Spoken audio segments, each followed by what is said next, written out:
Hi there. It's January the 10th, and today we continue our journey through the good news of Matthew, and we're in chapter 8, and we're looking at verses 1 to 17. So we've had the first block of Jesus' teaching in what we call the Sermon on the Mount, and now we're coming into a period of looking at the things that Jesus does, particularly focusing on his healing. There are some things that are revealed here that are very interesting. First of all, in chapter 8, Jesus encounters and heals a leper. Now, we have to remember that Matthew is writing as a Jew for a Jewish audience, and lepers were one of those sets of people who, under the law, were considered completely beyond the pale. So as this leper comes to Jesus, there's a real issue here because Jesus is confronted with someone who under the law is cut off from God. But he relates to this person. Not only that, but he heals them. He suddenly has power over those things which even the law, which even the Torah were asking people to keep away from. And then he does something very interesting. When he's healed him and when he's made him clean, he tells him to go to the priest and to place himself under the Torah. The Torah instructs how a leper is to be restored and how to be cleansed.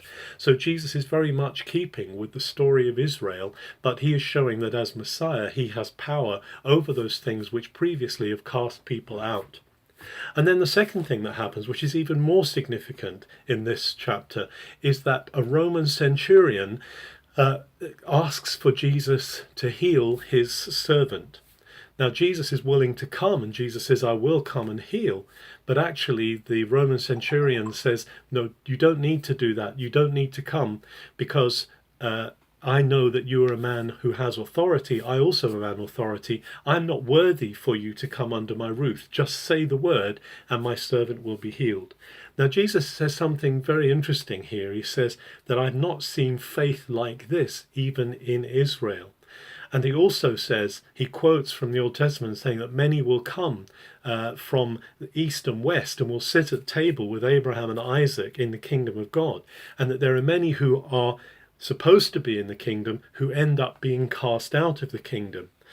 And this is an indicator. This is the first indicator we have quite early on in Matthew's, and remember, Jewish story, that Jesus is embracing those beyond Israel, that Jesus is not just here for a limited number of people who previously had the covenant with God, but he is deepening, extending, upgrading that covenant to include those beyond Israel. And so the centurion's servant is healed. This is a real milestone in the story of Jesus, particularly, as I say, told by the Jewish author Matthew.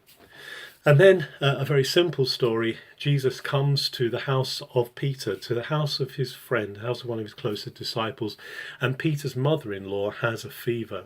And so he heals her of the fever, and it says immediately she gets up and she serves them. This just shows Jesus' heart of compassion, his ability to heal all kinds of issues. Jesus, as Messiah, is the one who is anointed. In Luke, he quotes from Isaiah 61, where he says, the Spirit of the Sovereign Lord is upon me because he's anointed me to bring good news to the poor, to bring release to the captives. And part of that includes healing. And Jesus is the manifestation, the physical manifestation, the embodiment of the God who is known in Israel as the God who heals. Every day in the Jewish prayers he would have said, and others still say, the fact that God is the one who heals us. So here we see Jesus very practically addressing both Jew and Gentile in this early stage of his ministry.